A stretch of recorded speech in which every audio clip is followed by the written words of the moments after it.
How long has it been since I last raced? It was back in 2019 and it was the Wings for Life in Melbourne. So we're in December 2020 and I haven't raced since May 2019. Why has it been so long without a race? Well, I had some injury troubles, some high hamstring issues and Achilles tendon. Then, unfortunately, I found out I had a melanoma, so I had to get that cut out with the result of a skin graft, and that gave me another 4 weeks where I had to be bedbound, and then it's recovery for a couple of months after that to get the skin graft back up to standard. 2019, I missed a lot of training. Got back into it at the start of 2020. I hit things harder than my body could handle. My Achilles really struggled. And then COVID happened. No racing, nothing. Finally at that stage where I've got my fitness, I've got my health, I'm ready to race. I'm surprised I'm a bit nervous about getting back into racing. And really, it comes back to self-doubt. Can I still race how I want to? I want to prepare well, get my fitness up to a reasonable standard. Can I still push myself? Can I still race hard? And I think part of that doubt is influenced by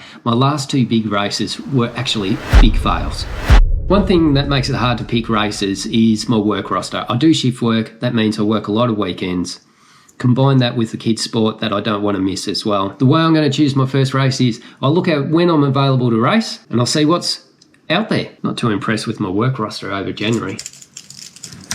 Right, here we go. First opportunity, February the 7th. Run calendar, events calendar. Perfect. We've got an event by Running Wild. They do put on some amazing races, these guys. So the race I found is the Kilcunda Half Marathon. Now, this is a race that I've wanted to do for quite a few years and I still haven't done it. So this race starts at a country seaside town called Kilcunda, and the race spends 17 kilometres on the George Bass Coastal Trail, which is an amazing trail, and you go along the southern coast of Victoria. I'm looking forward to this. Definitely won't be a race for a fast half marathon.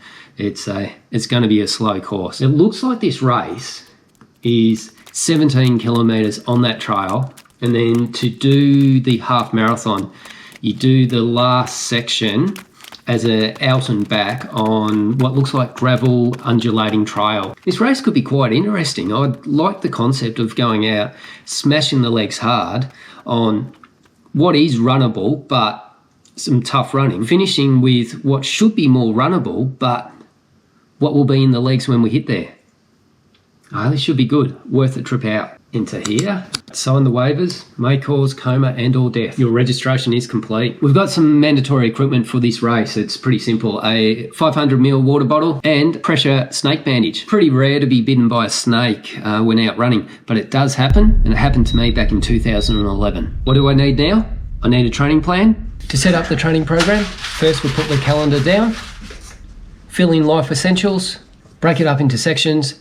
Big part of that is dictated by my work roster, which works out to be about 8-day cycles for the most part. There's a few exceptions along the way. So with the 8-day cycles and a bit of variation around it, it gives me 7 rotations or 7 cycles for training. Those 7 cycles or rotations, the first 6 of which will be building my fitness for the race, the last one being my peak. Each cycle will have some key sessions: the long run, an interval session, and a tempo session.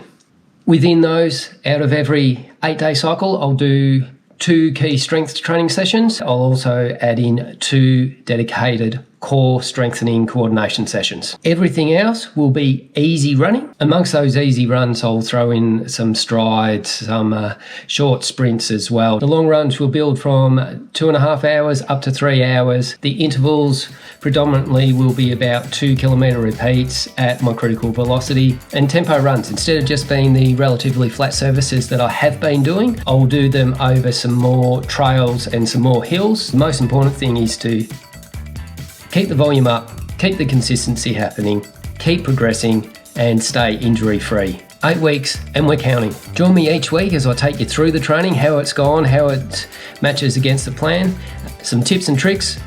Subscribe, join me in the next video. Keep on running.